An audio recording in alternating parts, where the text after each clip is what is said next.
Hello friend, कैसे हैं आप सभी। उम्मीद करता हूँ सभी अच्छे होंगे। तो इस वीडियो में हम देखेंगे स्क्वायर रूट बारे में, नॉन परफेक्ट स्क्वायर के बारे में। ठीक है, तो यहाँ पर एक फार्मूला दिया गया है, इसके माध्यम से हम निकालेंगे root A plus minus B equal to root A plus minus B upon two root A. ठीक है, इस फॉर्मूला के माध्यम से हम निकाल सकते हैं नॉन परफेक्ट स्क्वायर को।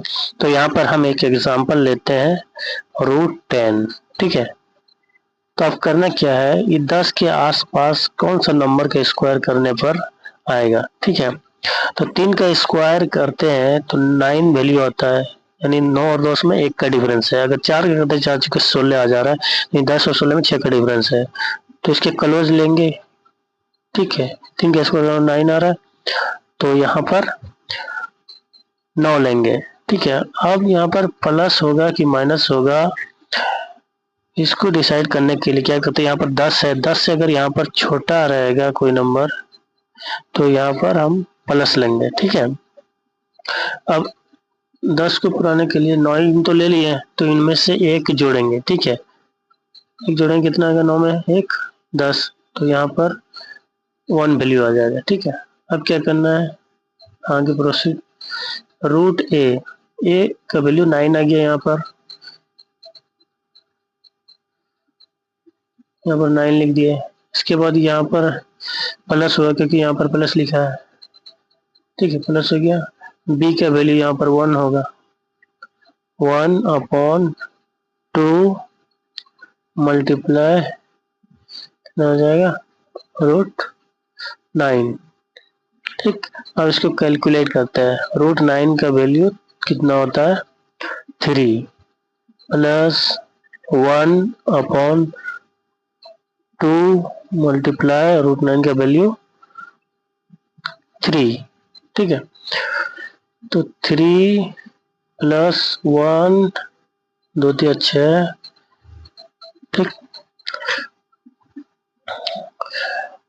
इक्वल टू 3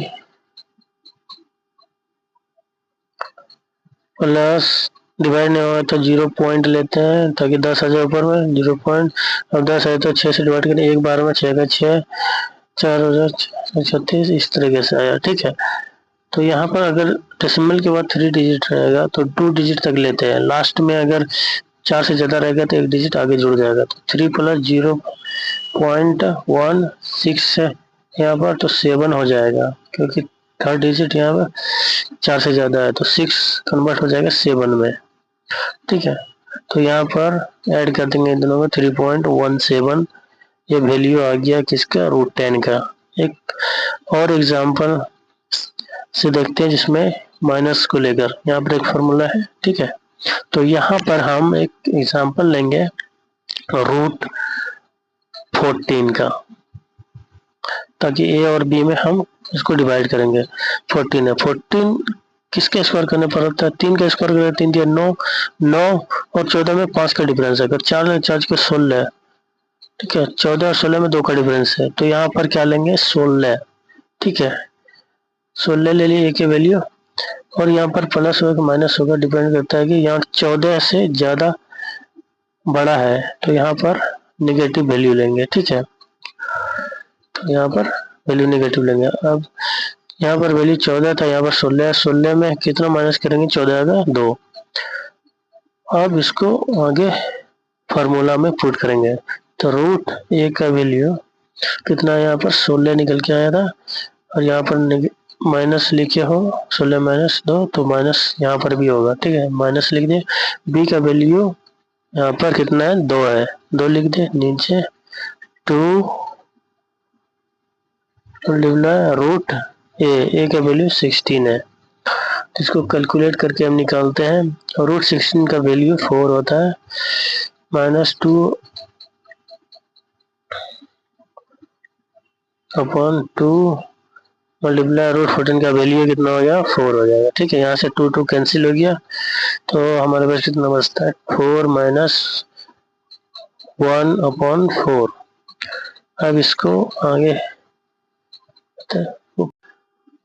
0.2 5 हो जाएगा वैल्यू, ठीक है। 4 माइनस, यहाँ पर पॉइंट के बाद 2 डिजिट है, यहाँ पर पॉइंट के बाद 2 जीरो लगा दो ताकि कैलकुलेशन करने में आसानी होगा, ठीक है। अब क्या करना है, यहाँ पर 0 है, यहाँ पर 5 है लास्ट डिजिट पे, तो 10 लेंगे, 10 में 5, 5 हो गया। अब बच्चे इसके पास 9, 9 में 2 7, और पॉइंट डालेंगे, 4 में से 1 ले लिया, बचा 3, तो वैल्यू हो गया √14 का 3.75, ठीक है। वीडियो अगर अच्छा लगा हो तो लाइक करें और चैनल को सब्सक्राइब करें और दोस्तों के साथ शेयर करें। Thanks for watching.